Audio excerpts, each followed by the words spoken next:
BSSB episode 92. Where tonight we're going to shoot the shit as always, but we're joined by we got two guests, two interviews in this episode. We got one with Fatima Kline, who just came off a big win at UFC Fight Night. And back for the third time, we got Alden Coria coming back. Coria. And after a big win at Fury FC 100 over Paris Moran, he got the featherweight belt. So he'll be joining us with that. So make sure you guys roll on up, smoke that shit, and enjoy the episode.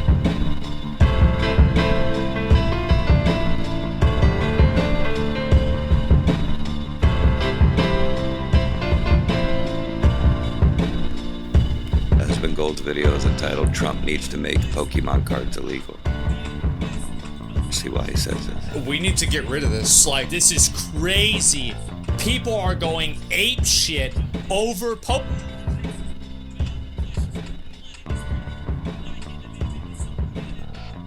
Look at all these people. Hey, go. What's up, Here we go. Oh, don't run. Costco. It says no running. Scan your memberships. Man, Oh, yeah. they They don't Pokemon run. Don't They get them run. Grabbing Pokemon. it. Look at They're that. pushing and fighting Get each them other and It's right shit. here. It's right here We're in the Pokemon. front. We're Pokemon. Oh, hurry Give me up. the This guy's like, Pokemon. I'm just here to get you a Where new they at? car key. Your battery's dead. Oh, five per customer. Oh. It's only 5 per customer. Oh, he's grabbing it out of there. Oh, they're overdubbing this. Look at them. They're getting all of them. These are all Asian people. That's it. Wait, that's That's it? it. So this is like overdubbed. Oh, maybe not. Dang. So silly. What I don't understand is why don't they just make a shit ton? They know they're gonna sell. Why don't you just make a shit ton? It's about Pokemon. It's like Jordan's. Like if there's so many there's no way people are gonna not get one. They sell the Right? single packs? Yeah. So they're Unless trying to people are buy- just No, that buying might like be all the- of them. Yeah, that's what they'll do. That's why they had it limited to 5. Because But if there's a limit per 5, of 5 per, and they make plenty of them, it should yeah, but work. it's the thing, they just sent that one thing. Every single product that But like that's every company. Why doesn't Nike make more? Dude, if Nike made more Jordans, everyone would buy them. But they just choose not to. Just real quick, go ahead. Get in there. It's the exclusivity thing and making things more expensive to create that market and buzz around the product. So if you only reach a little bit, it creates those card buzz and keeps people into it, buying and selling. No, I understand, but I'm just saying that like there's other ways to do it where this shit doesn't have to happen. Like pre-order online.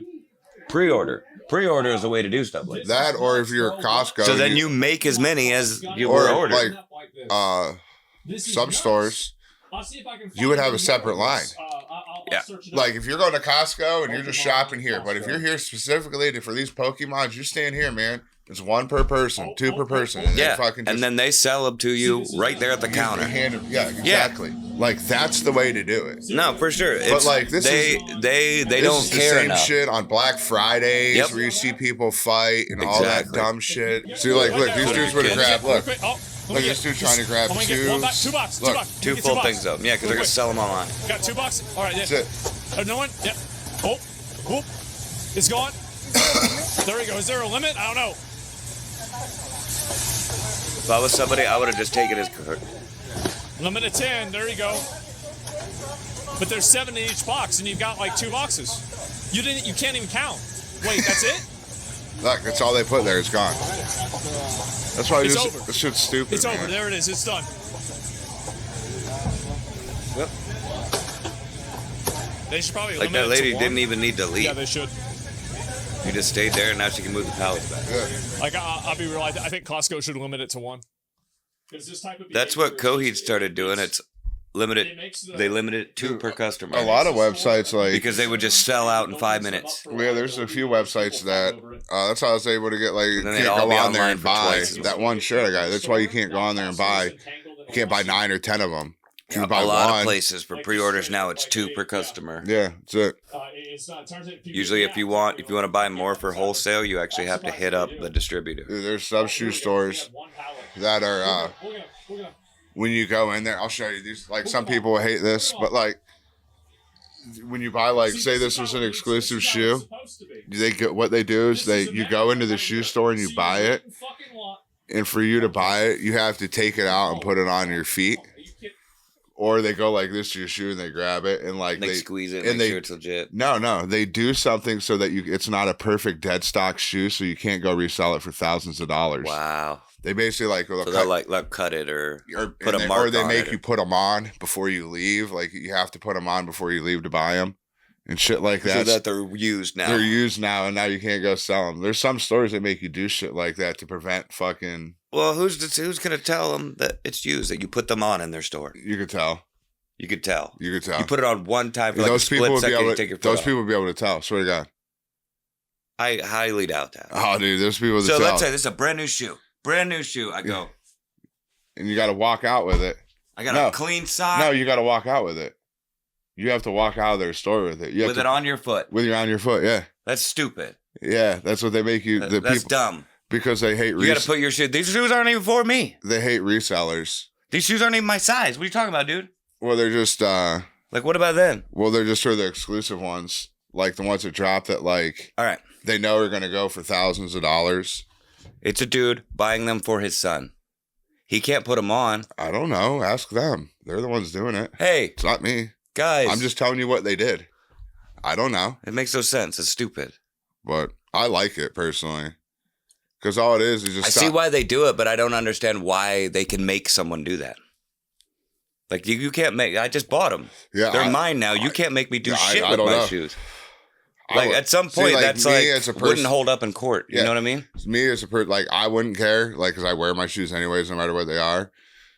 But, yeah, I mean, I see your point. Like, yeah, you probably definitely wouldn't have to like, fuck you. That. What are you going to do? You're going to now steal my shoes that I just bought from you?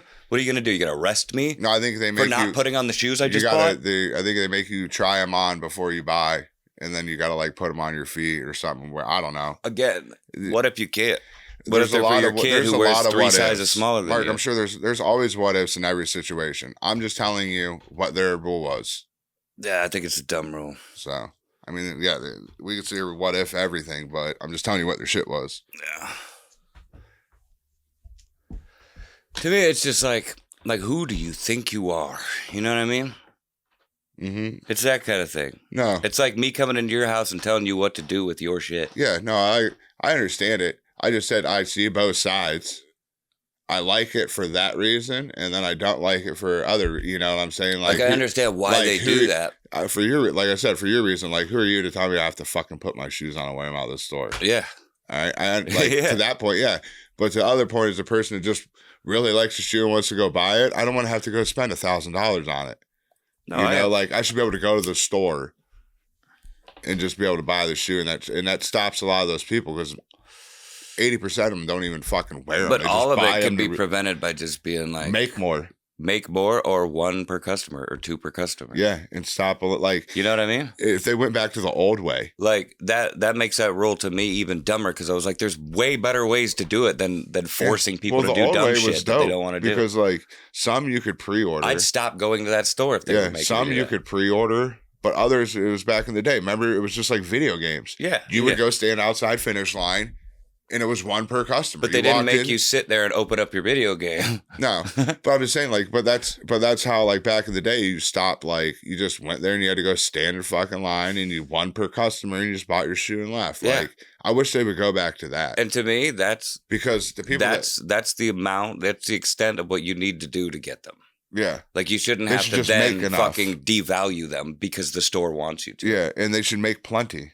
Yeah, for people to go in there. Fuck you! You made your money. Shut the fuck up. Yeah, if you make $1 million more pair, I'm saying like Nike, like they should make more. Yeah, they should make more. That's why I said there's better ways to go about it than basically forcing somebody to do something that they don't actually want to do. But and it always goes back to like where it started was with fucking Pokemon and shit. Like, just make more of them, dude. Like, it's bullshit that you guys do this to people. Yeah. That you create this crazy demand market, which like literally gets people killed. Well, they do it on purpose because they make more. But like, do you know how many people have died over fucking shoe deals and card deals? People back in the day used to die over like 8-ball jackets and starter jackets and shit. But now they're dying over shit like in the store.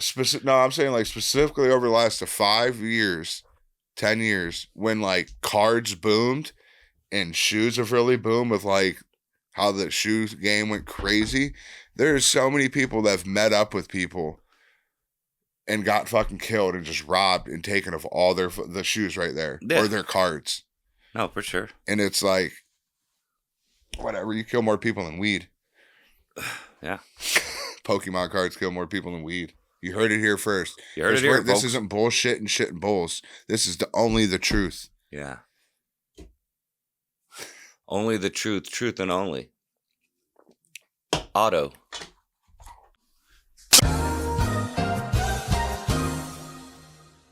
All right. Well, welcome back. We got, for the third time, we got our boy Alden here. This time he's coming back with some fucking hardware, and I love it, man. Look at that. There we go. Coming off the big win, Fury FC 100 against Paris Moran.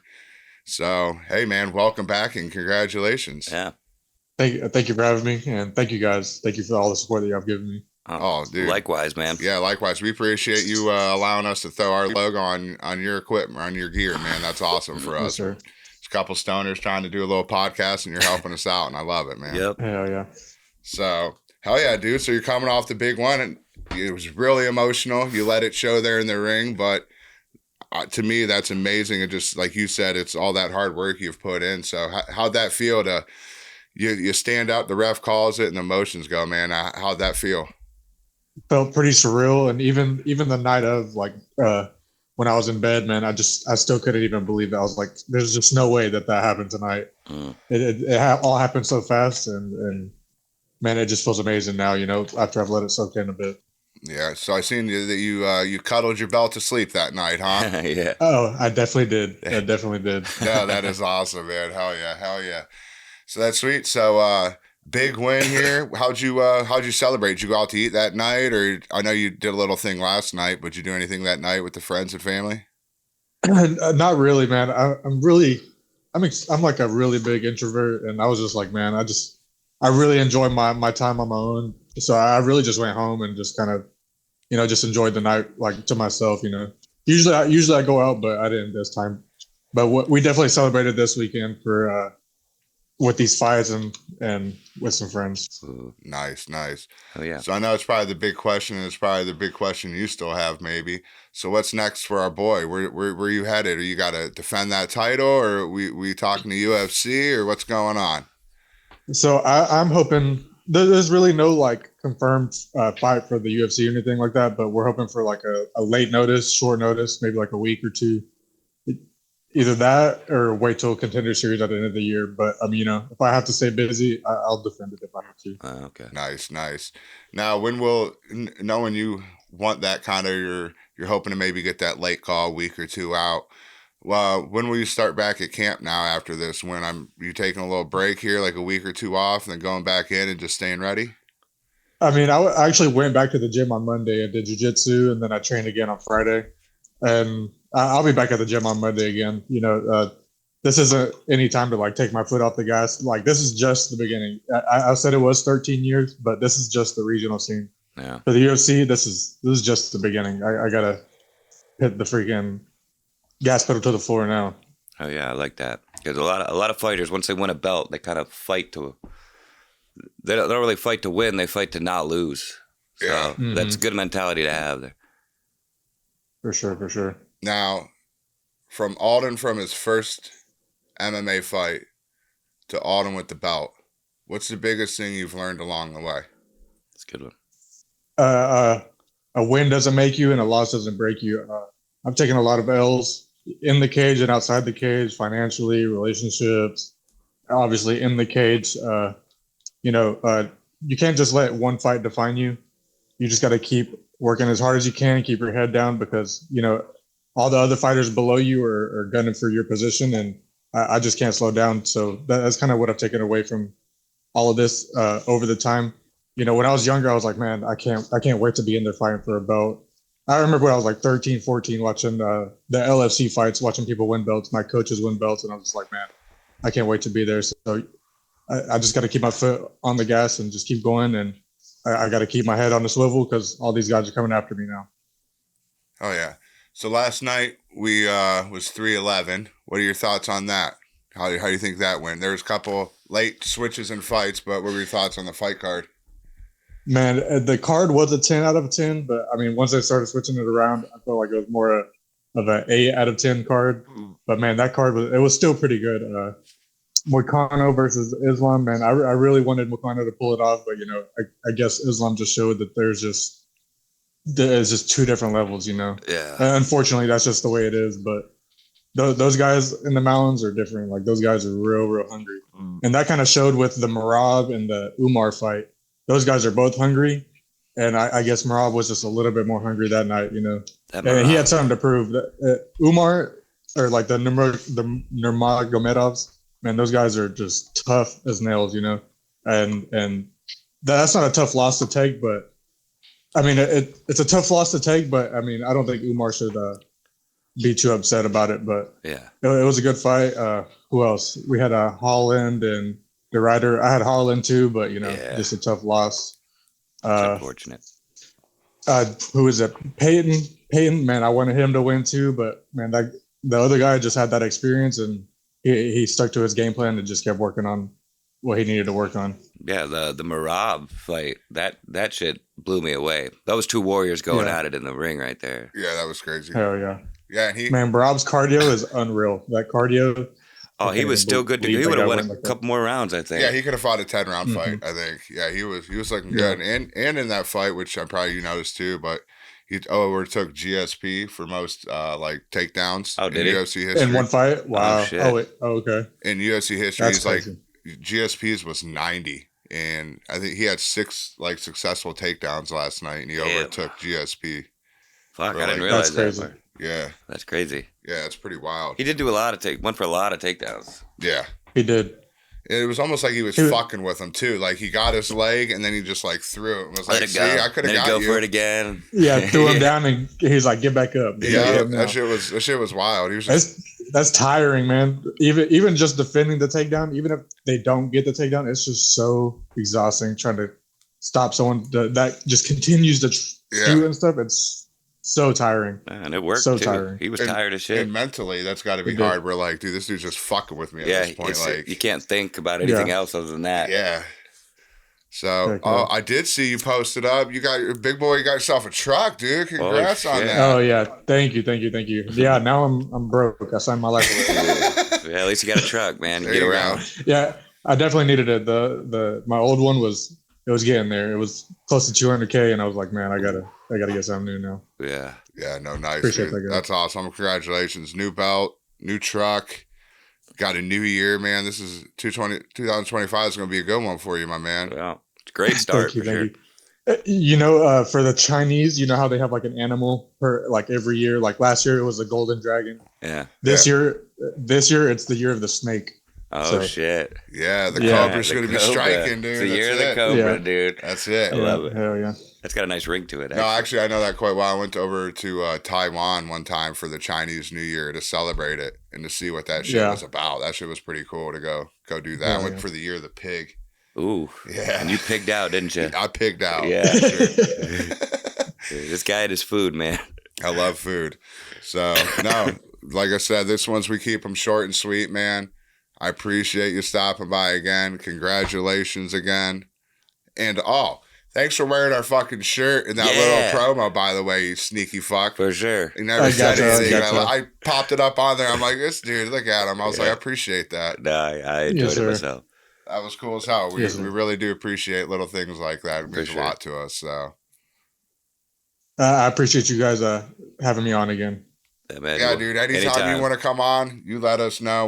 We're more than happy to have you, man. Yep. So we look forward to hearing what's next. And when we find out what's next, maybe we'll get you on again and have a little pre-fight talk about how camp and everything is going and looking forward to the fight. So yeah. Let's do it, man. Let's do it for sure. Hell yeah. Well, once again, I appreciate you. Congrats again. That gold behind you looks quite well on you. So yeah. Thank you guys. Thank you so much. Yep. Have a good one, boss. You too, bud.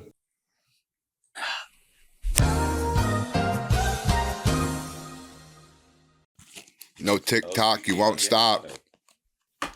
Wait, what did you just say? I said, because TikTok, it won't stop. Oh, wait, it does. Oh, wait, yeah, it stopped.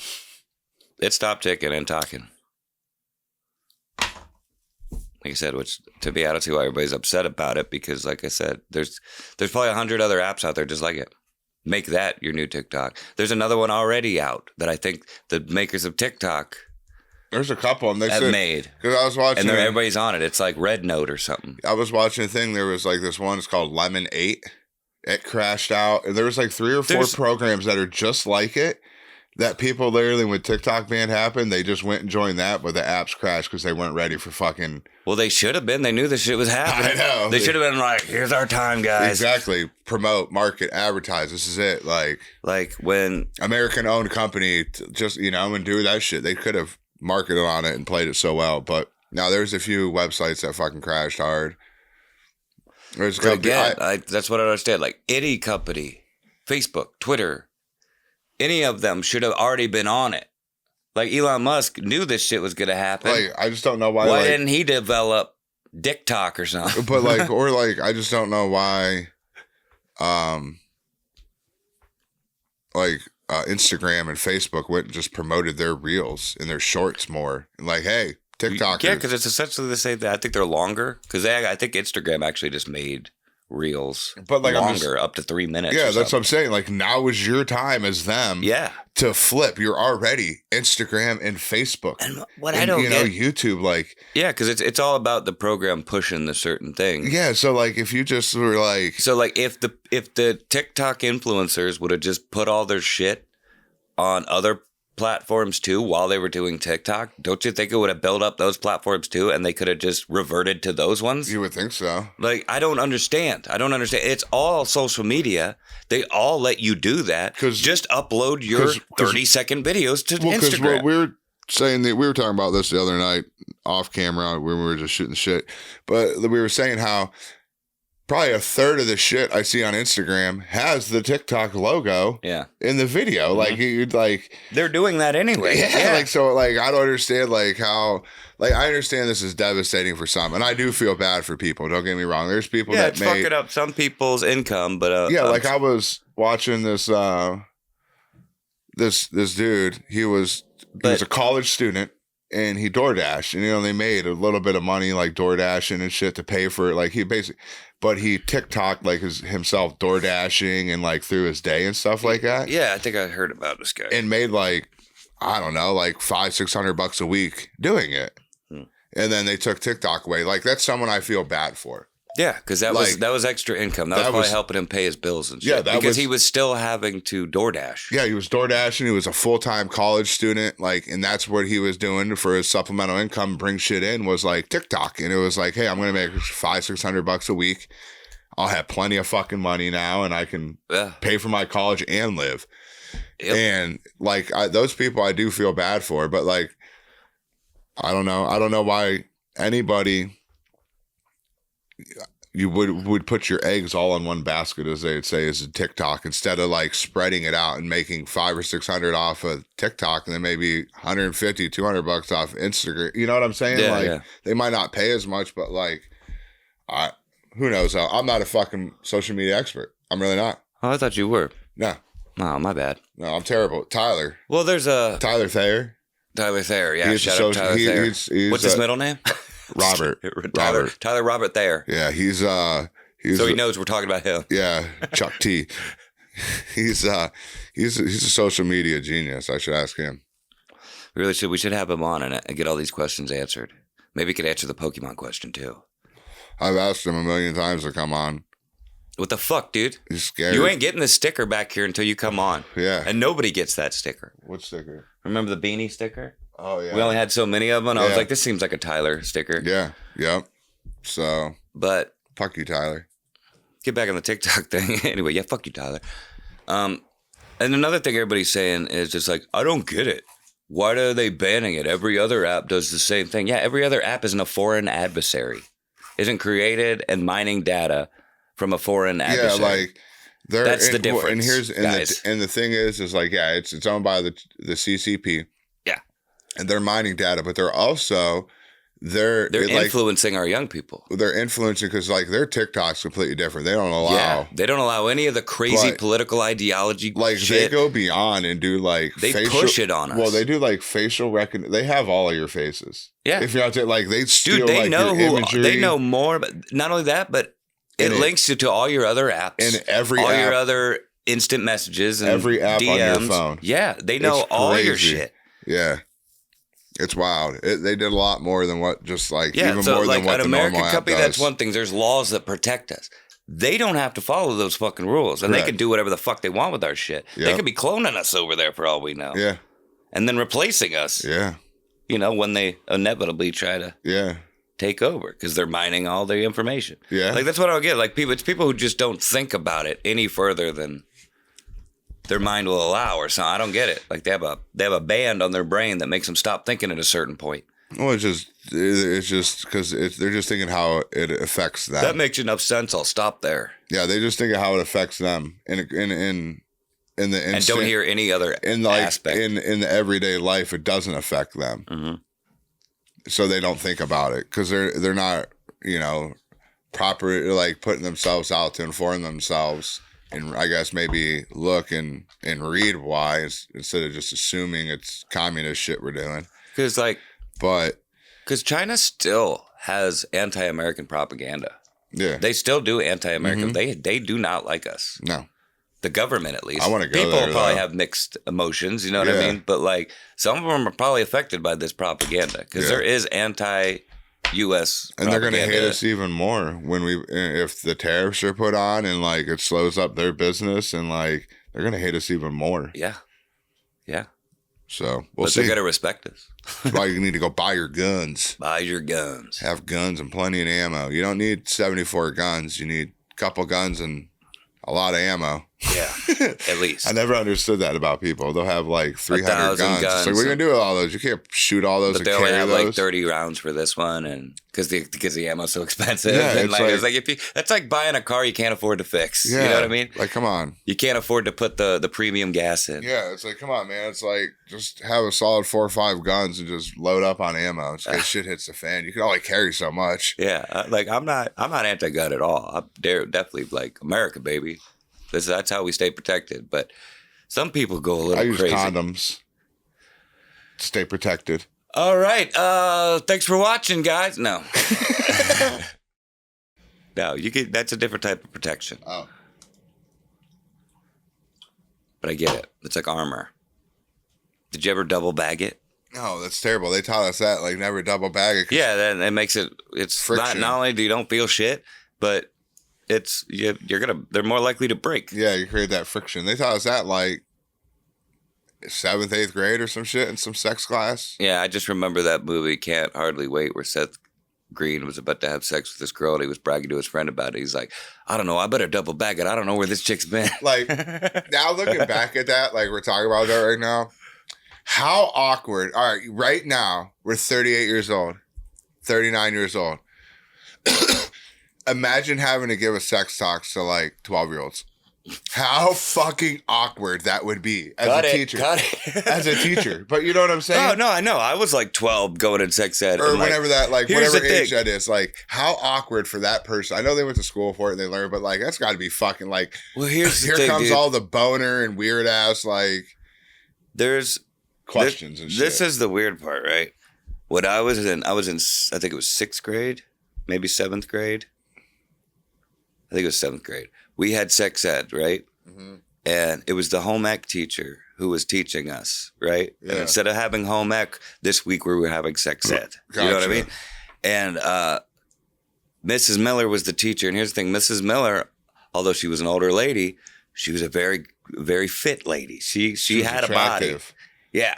Nice. And she would explain to us that, like, look, I know you're going to laugh.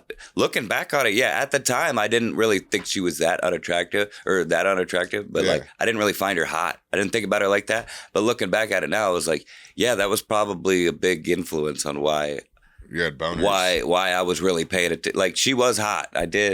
Looking back, she was hot. Hell yeah. But she taught you, huh?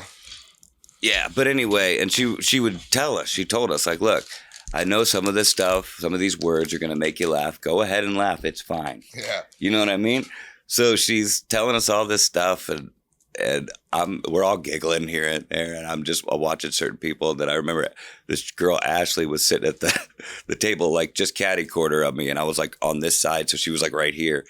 And I just remember she said something, and I just like giggled and went to write it down, and I just happened to look up, and I just see her do almost the exact same thing, but she had to like cover her mouth, and I don't even know why. She was just like, she was writing shit down, and so like they try to make it like, I don't know, easy. Mm-hmm. You know what I'm saying? I guess that's my point. Yeah, but it's definitely they try to make it as least awkward as possible. I remember we had one in 5th grade, and then we had one like 8th or 9th grade. Like the 5th grade one was kind of just like 5th grade. I remember they explained to us about like periods and shit. Yeah, because the girls were having to go somewhere and learn about them. Yeah, like they separate us, and I remember all the boys were like, "What the hell's going on?" And we got to me and Michael, my buddy that I caddied for or whatever.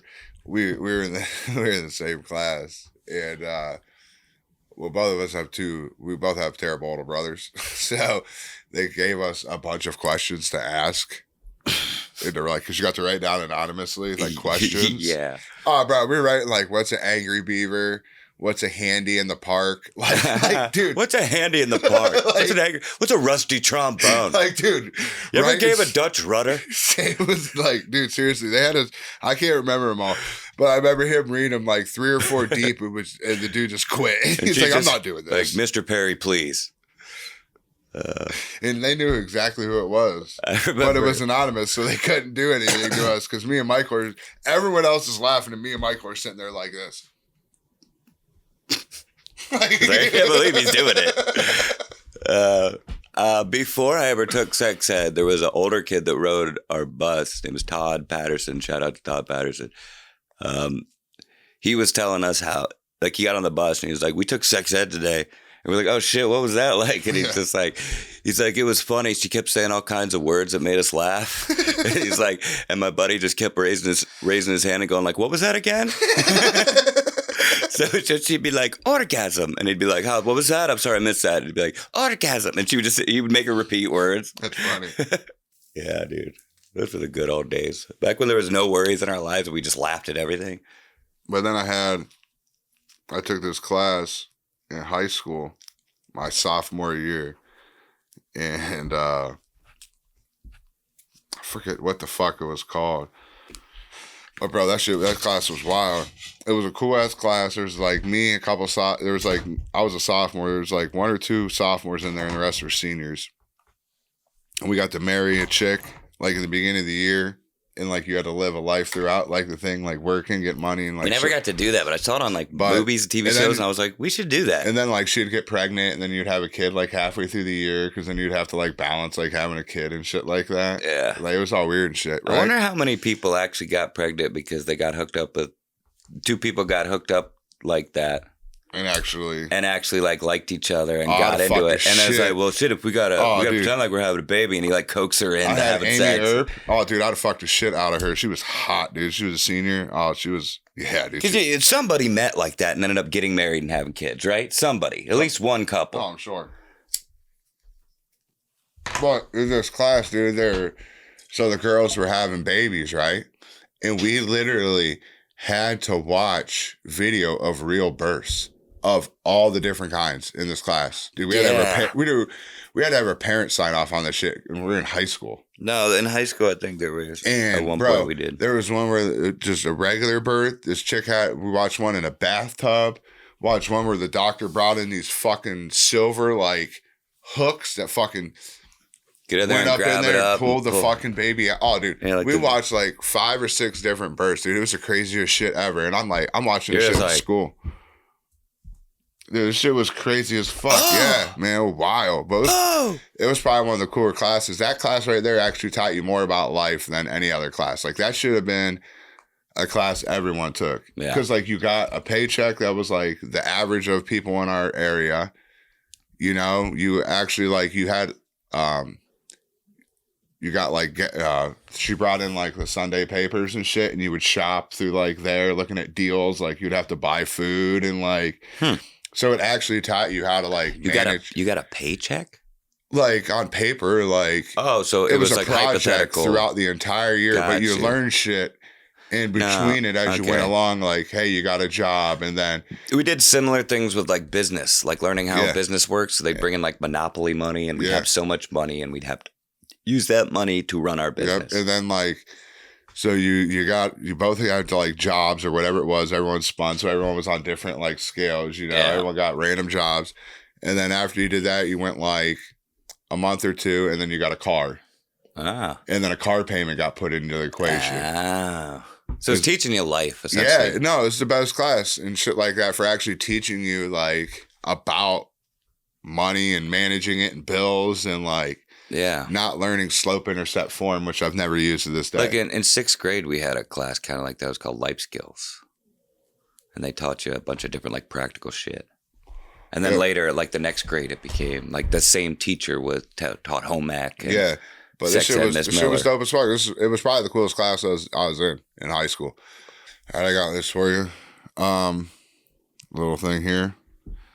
Scientifically, they did a test. A study has been taken the pulse of the game community, quite literally, to measure how stressful playing different games may be tracking players' heart rate. Oh, wow. All right. The study had 14 gamers play 16 different games, and they measured their heart rates while playing to see which elevated it most on average. The number one game may be a bit surprising, but here's the top 5. These are all newer except for like one, I believe. Mm-hmm. If you want to take a guess at like a game that would be on like most stressful games of all time, I'm gonna think like horror games or like really like anxiety ridden games. So we'll go the anxiety ridden game way. And this is of all time. Top 5 most stressful games. They played 16 games, so I don't know what. Okay. And I guess they could have taken the first one that came to mind was a horror game. Okay. And I think it's called PT. Nope, that's not on here. Or PI or something like that. Is there anything like that on there? No. Okay. Because that was like a horror game made by I don't know really this game. There's one game on here I don't know for sure exactly what it is. I don't think it's a horror game, but it has like a horror title. Are they like well-known like console type games? Yeah, they're well-known games. Okay, because I think that was a PC. Oh, that might have been on console. Anxiety type games, heart rate going up. Is Red Dead on there? No. Because there's some storylines in there that piss you off. I'll give you one more guess and then I'll go through them. Fortnite. Fortnite is on the list at number 5 with the average BPM increase of 26.5%. Okay. Number 4. This is the one where I said I'm not sure if it's a horror game or not. I don't think it is, but Dark Souls.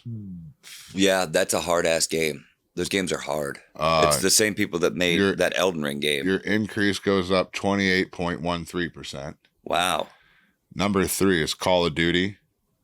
That has your increase. That makes sense. 29.69%. I don't know why I didn't think about that. Number 2, FIFA. Sports. Sports games will do that. 31.25. The number 1 game, who I think, it doesn't say like this doesn't say like Call of Duty, Modern Warfare. So I'm guessing it's Call of Duty in general. Yeah. So a game that we've probably all played at some point in time in our life. Let me guess. Hold on. From when, I was young and young as fuck to probably 10 years old, maybe 8 years old. I mean, everyone's played this game. All right. There's 2 games I'm thinking of. Okay. And they're both the same franchise, just different games. Super Mario Brothers and Mario Kart. Is it one of those 2? With an increase of 32.81%, Mario Kart is the number 1 most stressful game. It was either Mario or Mario Kart. Yeah. Because Mario Kart, that's a stressful game too, because you can play that with multiplayer and you guys can egg each other on and piss each other off. Yeah, so it doesn't list the games that they submitted for it but it was only 16 games.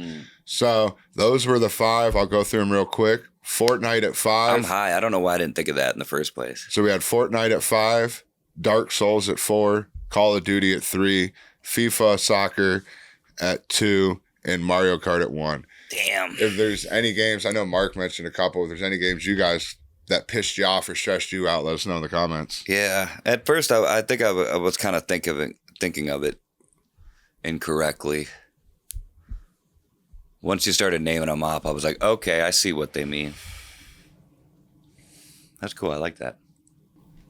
Do you think you could pronounce this? I would like you to give it a shot. It's the place with the longest name. It's right there. Oh, my Lord. Tom Tahakata Ginga Hangan Koa Oa Tumatatura Puka Kaka Pika Imaonga Horanuka Poka Iowenawa Kitana Hatahu. Dude, you nailed it. I did. That was it. That was definitely it. Yeah, listen.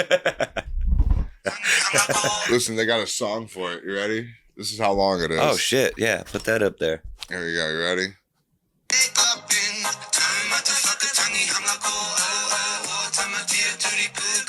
Dude, I was probably pretty fucking close. It's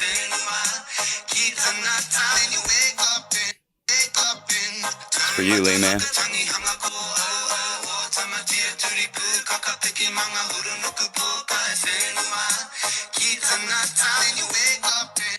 Yeah, so that's that. Dude, I'm pretty sure I nailed that shit. Yeah, it's... I'm pretty fucking sure I nailed that shit. It's in New Zealand. Yep. It has 85 characters. It's been listed in the Guinness World Records as the longest place name. Damn. Yeah. Like, they need to shorten that shit. Yeah, I wonder what the locals call themselves. They just sing the song. Yeah. It is Ian's. We're those. We're the Ian's. Yeah. Like, that's all you do. Here we go. Oh.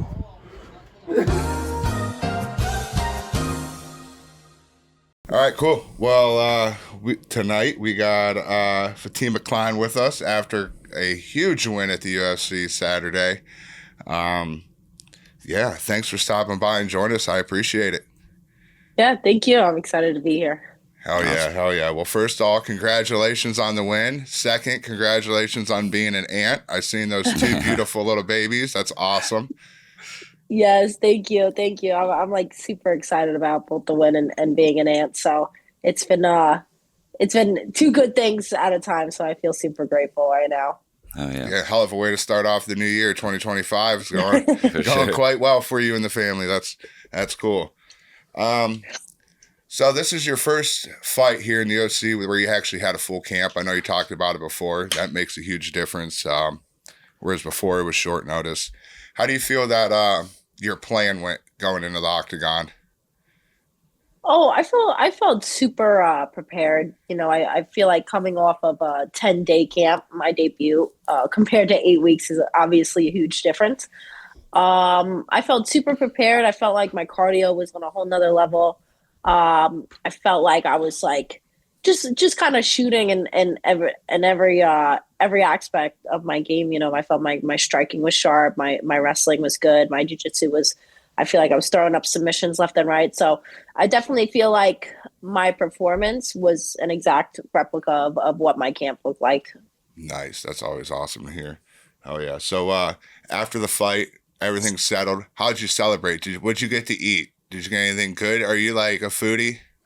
Yes, 100%. The first thing I got was, I don't know, my coaches were laughing at me, but I went to Chili's right away and I got their triple dipper. I was craving like mozzarella sticks and fried chicken. So I went there right away. And then I had reservations with like my family for a nicer Italian spot. So I got a little bit of junk food, a little bit of good Italian food. So it was a good combo. Nice. That's good to hear. We'll kick a little rewind here. So where were you born and raised? I was born in Queens, New York. And then I was raised in Long Island. We wound up moving to Holbrook, New York. down on the island. And then at about like 13 years old, I winded up moving into upstate New York. That's where I currently reside in Hyde Park, New York. So nice. Now, what kept you busy young in life? What activities? I know you started jiu-jitsu when you were young at age. I don't know quite what age, but was it always just jiu-jitsu? Did you do any other sports or any other activities? Yeah, I was a super active kid. Both of my parents were active, so they always kept me in different sports. I was mostly playing soccer. I danced, but I first thought before becoming like a UFC fighter, I was like, oh, I'm going to be a professional soccer player. And then as soon as I started training jiu-jitsu at 10, my mind completely changed, and I knew MMA was the route that I wanted to take. Nice. Now, when you were like 10 and you made that kind of in your mind, was there any fighters or did you watch UFC when you were that young? Well, like, was there any fighters you looked up to or watched that made you help you make that switch in your brain? Yeah, definitely. I mean, I remember seeing Ronda Rousey as a young kid, but I feel like with her persona, it was one of those like I was like almost rooting always against her, you know? So I really looked up to Rose Namajunas as a kid. Oh, yeah. And even still do. I still think she's an amazing fighter. Sure. So yeah, when I was seeing Rose Namajunas fight a lot and watching her fight Joanna the couple times that she did, she's really what made me, pursue MMA. Nice. Gotcha. Now, when you got in MMA, whether it was in like the gym or in a fight, what was kind of like your welcome to the MMA moment? Where was there a particular punch or a certain moment in the gym where you were like, "Fuck, all right, here we go. This is in jiu-jitsu." Yeah, I feel like it was my amateur debut was really like my ticket.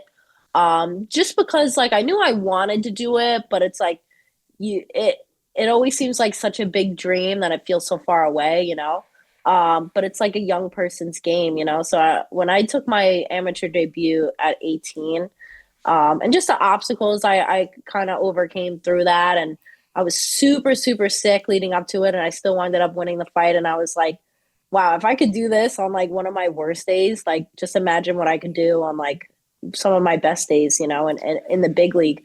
So I feel like that time was really, really like this is what you're going to be doing for the rest of your life, for sure.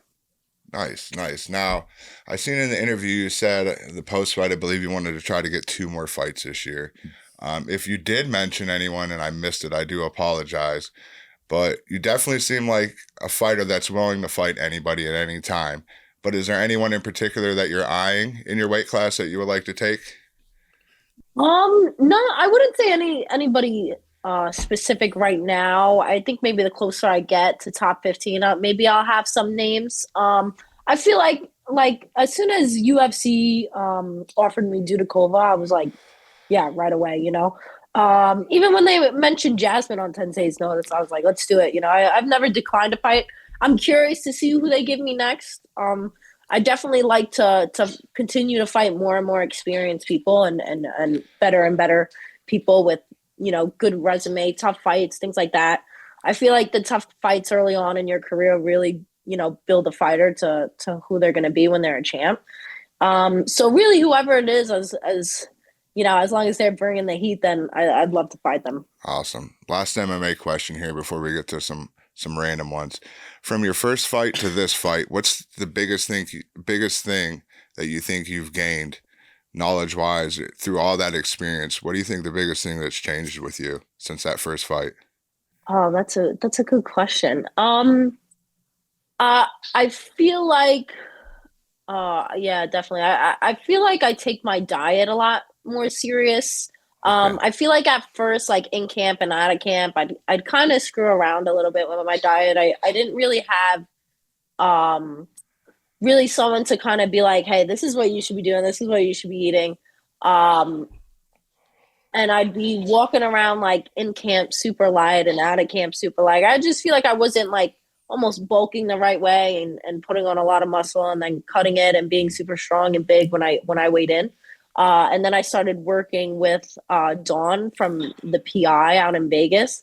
And man, the PI team out there is like incredible. I went there for a week and I felt like the knowledge that I've gained, I wish I've had it since my very first fight, you know? Yeah. I feel like it's transformed who I am, like physically, and just even my focus and my discipline. I feel like I'm super on it. I'm super disciplined. Even having to cut throughout the holidays, I was like super diligent with just, you know, like, this is what I need to do. I'm not, you know, changing course and things like that. So I feel like that, you know, that it obviously affects how you train, how you fight, how you recover. So I feel like as soon as I got my diet down, and started working with like real people that, you know, like, man, they know it better than anybody else. I feel like I really transformed as a fighter for sure. And just as an athlete as a whole. Hell yeah. No, that's cool. That's definitely something you learn over time. For sure. You know, yeah. Get more disciplined as you go along as well. Because I definitely couldn't do some diet. I love food. I'm a fat kid, so that'd be hard for me. Yeah. She's still there. You there? Oh, look, all right. Oh, yeah, I'm here. I think you cut out for a second. You had like frozen face for a minute. I'm sorry. No, that's cool. No, so now we're gonna flip to some other questions, weird ones. I always start everybody out with this one though. Favorite breakfast cereal? Like, do you have any favorite cereals? Oh yeah, Fruity Pebbles, 100%. That is the number one fighter cereal. Yeah, I feel like it's like so bad for you. It tastes so good, and I feel like that's why it's a favorite. For sure. Yeah, I'm glad I'm not the only one that thinks that though. Oh, that's the top answer for sure, without a doubt. Yeah, for sure. Now, say you go to the gas station or something late at night. What's your pick out? Like candy and drink. What do you get? Are you a candy person, a chips, and then like what's like your soda or drink of choice as well? Yeah, I'm definitely. I'll snag the Butterfingers for sure. I think the first thing I'll snag is the Butterfingers. Classic. And then a drink. Oh man, I don't know. Sometimes I'll snag like a Nesquik strawberry. Like strawberry okay, like milkshake, you know what I mean? Yeah. Like the chocolate milk but strawberry instead. Love strawberry. I feel like the mix of those two, yeah, it's pretty sweet. Nice. I like it. Strawberry milk doesn't get enough love. People hate on strawberry milk. It's so good. They definitely hate on it for sure. Yeah, I like it. Now, if your fight career could take you to anywhere in the world to have a fight, where would you pick to have a fight? Oh my God. I feel like I've like ironically thought about this before. I'd fight in the Coliseum in Rome. Ooh, like nice. Old school gladiator. You know what I mean? That'd be cool as hell. When I went to Italy years ago for a wedding, and when I saw the Coliseum, in my head I was just like, imagine like UFC held a show here. And then it's never left my mind since. So definitely the Coliseum. That would definitely be an epic place. Gotcha. If you could fight any celebrity, who would it be? Oh, any celebrity? Yeah. Oh my God, I gotta think about this one.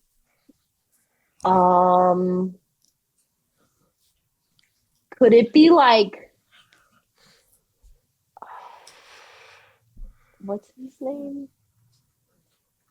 Could it be a character from a movie? That's another question I have is if you could fight any fictional character. Yeah, so go ahead and answer that one again. Oh, okay. I'll answer that one. What's the purple guy's name that snaps his finger and then all the Avengers disappear? Thanos. Yes, I'd fight Thanos for sure. Okay. Yeah. He's big. He's a big guy. I know I'm going a little out of my weight class, but he just took out some of my favorite superheroes. So no, for I feel like I'd have to avenge them. Yeah, no doubt. All right, that's a good answer. Shit. Thank you. Do you have any favorite movies or TV shows or anything? Yeah, my favorite TV show currently is Outer Banks. Okay. I've been hooked on that for sure. And then favorite movie is either between Jaws or The Godfather. Okay, both good choices. I love Jaws. Yes. Godfather's a classic. That movie fucked a lot of people's heads up. Like I couldn't go swimming in my pool. Like I thought Jaws was gonna come out of my swimming pool. Yeah, like, that's how bad that movie messed with me. No, for sure, dude. I thought the same thing as a kid. Yeah. It's not even possible, but for some reason, it's there. Yeah. Yeah. Shit.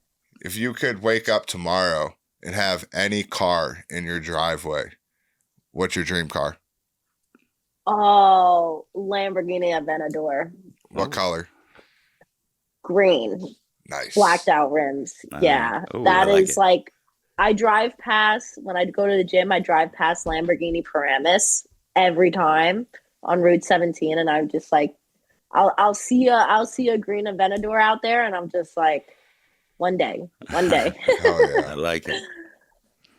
You have any favorite like musicians or artists, rappers, bands, anything? I feel like I would probably say the people who I get my walkout song from, Skillet.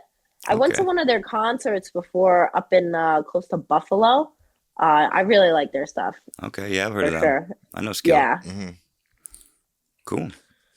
If hypothetically you could go to the deepest parts of the ocean or space, which one would you pick? Oh, definitely ocean. How I got an ocean person. Yeah. Yes. Most people say space, but ocean. Yeah. I always say the ocean. Oh my God, I'd totally say the ocean for sure. Ocean's a good one for sure. I'd be riding a shark. That's wild. Damn. Aqua girl. Yeah. Do you have any superstitions or pre-flight routines or anything like that you do? Any particular song or anything you listen to or anything crazy? No, I feel like I'm normally pretty chill. Yeah. I feel like, the only thing I'll do is like, I know some people when we're driving to the venue on the bus, like totally like no music or like silence. I normally listen to like church music, like worship music, because I feel like the most like anxious part is like the drive. I don't know why. It's like you're almost there, you're not quite there. Like I can't shadow box right now to like get out the nerves. Yeah. So I feel like I'm just kind of sitting on the bus, like, all right, when we're gonna get there. So I feel like that's when like I will always, put my headphones on and kind of like get in my own zone. Gotcha. Nice. Every time.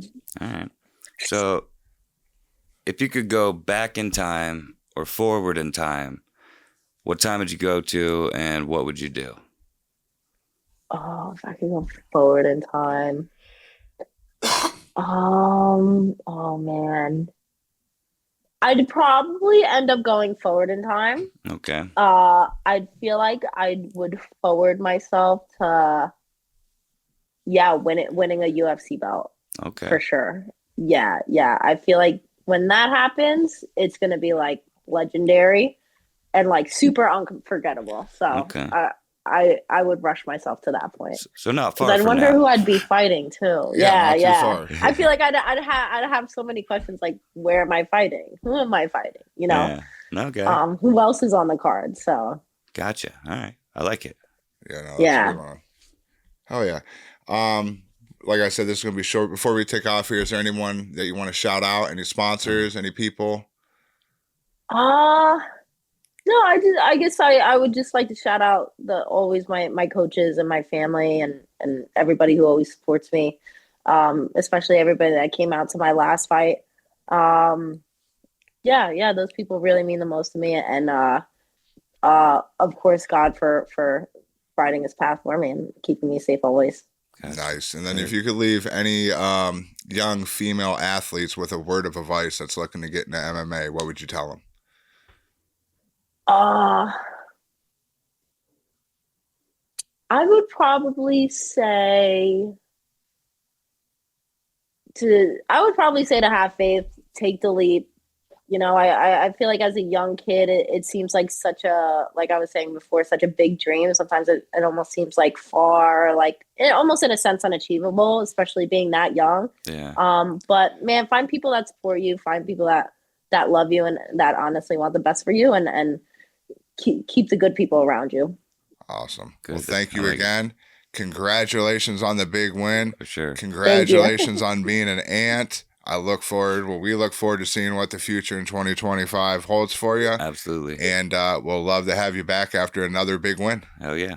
Yes, for sure. Thank you for having me. Awesome. Thanks for stopping by. Have a wonderful night.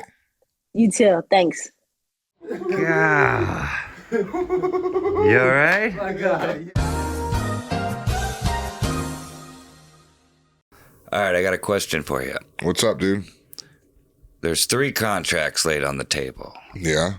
Right? Which one you taking? First contract is for Raw. It's for 12 months. The salary is $500K. The role is an upper mid-carder.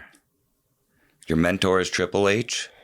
And your bonus is you get showcased on TV every week. Okay. That's the first contract. The second contract is an NXT contract. It's for 2 years. The salary is $250K.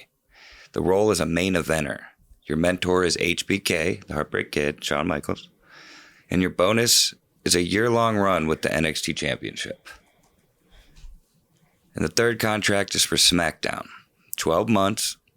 Salary $750K. Your role is a lower mid-carder. Your mentor is Paul Heyman. And your bonus is a guaranteed match at WrestleMania. Oh, let me see the first one. I'm a Paul Heyman guy. What was it? No, not that one. I'd probably SmackDown. Yeah, I wouldn't take the NXT contract at all. Because here's the other thing about the NXT contract. What I'd want is I would want my guaranteed 1 year run to be my second year run of my contract, not my first year and fall off towards the second. Gotcha. Well, I would be a Paul Heyman guy. You could always sign another contract depending on what you're doing with this, I'm guessing. Yeah.